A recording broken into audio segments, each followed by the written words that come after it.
ഒന്ന് ഓർത്ത് നോക്കിയിരിക്കുക, നിങ്ങൾക്ക് ഈ സ്ഥലം പരിചയമുണ്ടോ? നമ്മുടെ മലയാളികൾ കണ്ട് ആസ്വദിച്ച ഒരു സിനിമയിലെ ഒരു ലൊക്കേഷനാണ് കേട്ടോ ഇത്. മനസ്സിലായോ ഏതാണെന്ന്? പറഞ്ഞു തരാം. നമ്മുടെ ബേസിൽ ജോസഫ് തകർത്ത് അഭിനയിച്ച പൊന്മാൻ സിനിമയിലെ ലൊക്കേഷനാണ് നമ്മൾ ഇന്ന് എത്തിയിരിക്കുന്നത്. കണ്ടൽ തീരം ഫാം സ്റ്റേ. നമ്മളിന്ന് നിൽക്കുന്ന ഈ ഒരു സ്റ്റേയിലാണ് കേട്ടോ. 2 വള്ളത്തിൻ്റെ അത് ബിൽഡ് ചെയ്തേക്കുന്ന ഒരു കിടിലിനൊരു സ്റ്റേ ആണ് കേട്ടോ നമുക്കിന്ന് ലഭിച്ചിരിക്കുന്നത്.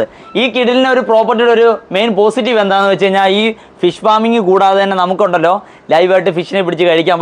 വെറും 1200 രൂപ പെർ ഹെഡ് നമുക്കിവിടെ സ്റ്റേ ചെയ്യാം കേട്ടോ. എല്ലാവർക്കും സിമ്പിളായിട്ട് അഫോർഡബിൾ ആണ്. 1200 രൂപയ്ക്ക് വിത്ത് ബ്രേക്ക്ഫാസ്റ്റ്. കയറുക, ഇതാണ് നമ്മുടെ സ്റ്റേയുടെ ആഘോഷം കേട്ടോ. 1, 2, 3 കട്ടിൽ നമുക്കിവിടെ ഉണ്ട്. ടോട്ടൽ 8 പേർക്ക് ഇവിടെ സിമ്പിളായിട്ട് സ്റ്റേ ചെയ്യാം. 2 AC ഉണ്ട്. നല്ല അത്യാവശ്യം നല്ല ഇൻറ്റീരിയറൊക്കെ നല്ല ഡിസൈൻ ചെയ്തിട്ടുണ്ട് കേട്ടോ. നല്ലൊരു ആംബിയൻസ്, കായലിൻ്റെ വ്യൂ ആണ് കേട്ടോ നമുക്ക് കിട്ടുന്നത്. എല്ലാവർക്കും ഇഷ്ടപ്പെടുന്ന ഒരു ആക്ടിവിറ്റിയാണ് കേട്ടോ ഇത്, ഫിഷ് ഫീഡിങ്.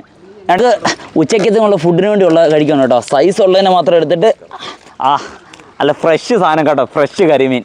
സൈസുള്ള കരിമീൻ ഉണ്ട് കേട്ടോ. നമ്മൾ ഇന്ന് ഉച്ചയ്ക്ക് ഇതിനെയാണ് കേട്ടോ ഫ്രൈ അടിക്കുന്നത്. കണ്ടൽ തീരം ഫാംസ്. നമ്മുടെ സ്ഥലം വരുന്നത് കൊല്ലം മൺട്രോത്തുരത്തിലാണ് കേട്ടോ. ചെറിയൊരു ക്യാരംസ് കളിക്കാനുള്ള ആക്ടിവിറ്റി ഉണ്ട്. ഇതാണ് നമ്മുടെ റെസ്റ്റോറൻറ്റ് ഏരിയ വരുന്നത്. നിങ്ങൾ ഈ സദ്യ നോക്കി, നല്ല ഫ്രഷ് കരിമീൻ പൊള്ളിച്ചത്.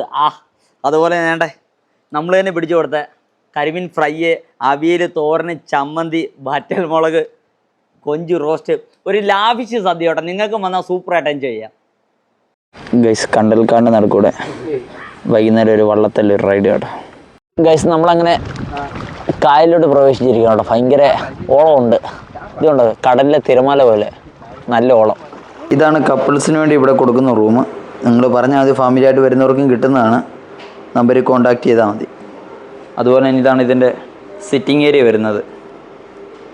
നല്ലൊരു നൈസ് ഒരു റൂം. ഇവിടെ ചെറിയൊരു ബാൽക്കണി ഉണ്ട്. ബാൽക്കണി എന്നുള്ള വ്യൂ എന്ന് പറഞ്ഞാൽ നമ്മുടെ ഫിഷ് ഫാമിലോട്ടുള്ളതാണ്. അതുപോലെ തന്നെ ഈ സൈഡിലായിട്ടാണ് നമ്മുടെ വാഷ്റൂം വരുന്നത്. വാഷ്റൂമും കൂടെ കാണിച്ചേക്കാം. കയാക്കിംഗ്.